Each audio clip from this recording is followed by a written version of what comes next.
Oke, selamat siang Kak Rafli. Gimana kabarnya hari ini Kak Rafli? Ya, siang Dok. Biasa aja sih.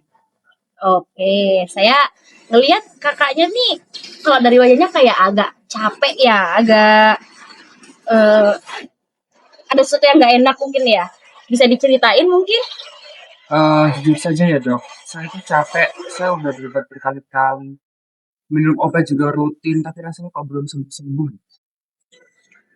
Saya saya dengarnya sih Kak Rafli ini capek ya karena mungkin udah berobat cukup lama, tapi kondisinya yang dirasakan Kak Raffi sekarang ini belum sesuai harapannya Kak Raffi gitu ya.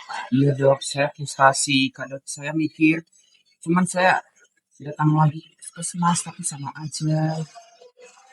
Saya bisa paham kok kalau misalkan kondisi kayak gini tuh bikin capek nggak cuman fisik ya, tapi batin juga ya kan.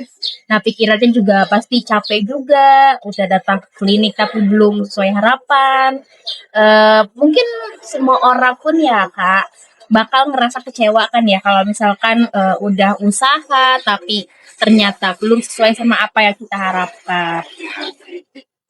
Kadang saya juga lihat terus teman kos saya di nanya, udah belum? Saya belum apa? Nah, oh berarti yang Kak Ratri sekarang rasain ini bukan cuman kayak sakit kesehatannya aja ya, kayak misalkan kepikiran tentang kesehatannya aja ya, tapi kayak tekanan di sekitar juga ya. Iya Dok, lama-lama saya jadi stres.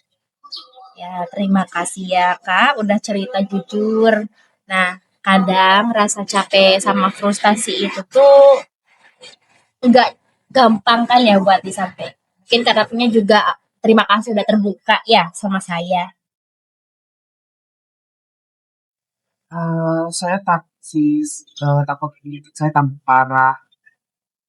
Ternyata ada yang serius, soalnya udah lama saya begini. Oke, jadi Kak Rafli ini khawatir ya karena prosesnya sakitnya itu tuh kayak kerasa kok lama gitu kan ya. Iya dong. Nah, terus muncul juga pikiran-pikiran misalkan ya. Jangan-jangan kayak ada yang serius nih, ada yang ini, ada yang itu ya kan.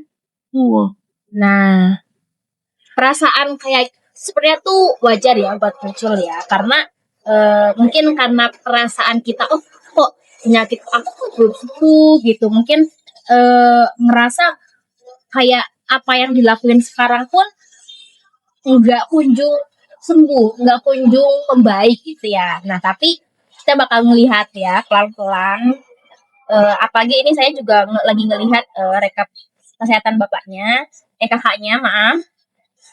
Kita juga bakal evaluasi, kita bahas pelan-pelan juga biar kakaknya lebih tenang ya. Kalau saya lihat dari hasil pemeriksaan sebelumnya ini tuh kondisi kakak tuh sebenarnya tuh ada perubahan ya, meskipun enggak terlalu besar ini ya. Kalau kemarin mungkin kesulitan untuk berbicara betul. Enggak sih, gue biasa aja sih. Oke. Mungkin itu udah ada perubahan ya sampai sekarang. Nah, eh, kadang proses pemulihan itu tuh emang nggak selalu cepat sih kak. Jadi bukan berarti banyak gagal dok. Belum tentu gagal. Kita harus lihat lagi. Ini beberapa halnya kayak misalkan saya ingin tanya nih sebelumnya. Selama minum obat ada gak yang pernah terlewat? Misalkan dari apoteker sudah menyarankan untuk setelah makan langsung minum obat. Tapi karena kakaknya mungkin kesibukan atau terdistraksi sesuatu, makan makan dulu 1 jam kemudian minum obat. Itu apa bagaimana? Kadang sih cuma sih lupa nggak nggak obat sesuai yang Anjurkan. dianjurkan sama dokter. Tidak apa-apa kak ya. Saya tuh nggak nyalahin kok. Saya cuma mau nanya sama pengen paham aja kondisinya tuh kayak gimana secara lengkapnya. Nah, selain obat itu istirahatnya kayak gimana? Misalkan kayak tidur kurang atau sering begadang. Kalau waktu tidur saya sih agak berantakan sih emang akhir-akhir ini dok, karena tugas kuliah saya juga agak jadi Jadi emang kayak ada beberapa faktor nih ya yang mempengaruhi proses pemulihannya Kak Rafli ini ya. eh, saya kira semua karena pikirnya aja. Enggak kok. Bukan hanya karena itu kok, tenang aja ya Kak ya.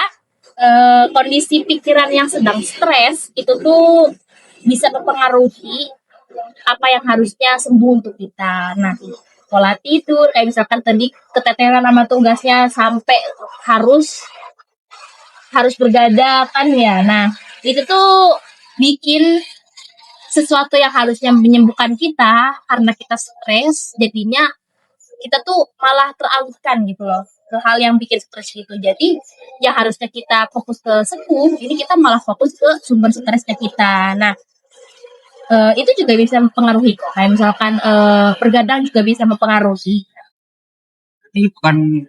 Berarti karena saya terlalu panik ya, Dok? Sebenarnya nggak terlalu panik juga, bukan terlalu panik juga. Panik itu kayak ya wajar lah ya. Cuman nggak terlalu panik ya. Saya bisa melihat Kak Rapinya itu capek, terus khawatir juga, khawatir kayak ini kok aku sakit kok kayak gini gitu kan ya. Itu hal yang manusiawi. Kalau sakit cukup lama tuh sebenarnya banyak orang yang merasakan ya, kayak misalkan ini aku sakit apa ya kok gak kunjung sembuh, akhirnya kayak searching di Google gitu kan. Saya kira cuma saya yang begini. Gak apa-apa, gak apa-apa kok Kak. Kakaknya juga nggak sendirian kok menghadapi ini semua ya. Sekarang yang penting kita fokus dulu ke gimana langkah selanjutnya nih, kayak misalkan penyembuhannya, alternatifnya, kita bakal lihat sama-sama. Nah, saya pengen lihat apa yang bisa diperbaiki nanti sedikit demi sedikit. Maksudnya gimana, Dok? Maksudnya begini, kita akan coba evaluasi dari tadi kayak misalkan pola minum obatnya, istirahatnya, aktivitas hariannya, terus kita lihat, kita pantau perkembangannya kayak gimana. Kalau emang perlu, kita bisa lakukan pemeriksaan tambahan. Nanti saya akan kasih rekomendasi-rekomendasi di sini. Nanti juga kita pertimbangkan. Nah, jadi nanti kita cari penyebabnya sama-sama, bukan kakak hadapin sendiri. Nah, buat kalau misalkan tadi kakaknya pusing kenapa ini penyakitnya belum sembuh-sembuh, tolong jangan dilakukan searching karena biasanya bakal menimbulkan hal-hal yang emang di luar kendali kita ataupun di luar ekspektasi kita. Nah, itu tuh bisa menimbulkan self diagnosis dan itu tuh tidak baik kalau misalkan self diagnosis. Jadi kita cari penyebabnya sama-sama ya, bukan kakak sendiri yang hadapin ya. Saya agak capek dengarnya. Alhamdulillah. Sebelum kita lanjut nih, saya pengen mastiin lagi sekali lagi nih. Setelah ngobrol ini, kira-kira apa sih yang Kak Rapi pahami tentang kondisinya Kak Rapi sekarang? Berarti kondisi saya itu belum dengan makin parah, Dok. Yang pastikan selama. Tapi ada saya sendiri. Betul, saya senang Kak Rapi bisa nangkep itu. Nah, kalau nanti Kak Rapi ngerasa cemas lagi nih, terus ada keluhan baru, jangan dipendam sendiri, apalagi harus kayak misalkan cari-cari di Google gitu, cari-cari di ChatGPT gitu ya. Iya, Dok. Nah, yang paling penting jangan langsung menyimpulkan dulu hal terburuknya. Nah, jangan langsung kayak, oh aku kena ini, apalagi kayak sampai bikin stres baru yang membuat proses penyembuhan kita juga tidak berfokus pada proses penyembuhannya. Nah, kita juga harus berproses ya. Kita jalani prosesnya satu persatu. Makasih ya, Dok. Tadi saya ada cara aku, Dok. Nanti setelah jelasin dari Dok saja, Dok. Gak apa-apa. Justru saya senang banget kalau misalkan kakaknya mau nyampein perasaannya ke saya. Jadi kayak saya juga bisa lebih tahu, bisa kayak memberikan langkah selanjutnya apa yang harus dijalani sama Kak Rapinya. Saya jadi lebih tenang sekarang, Dok.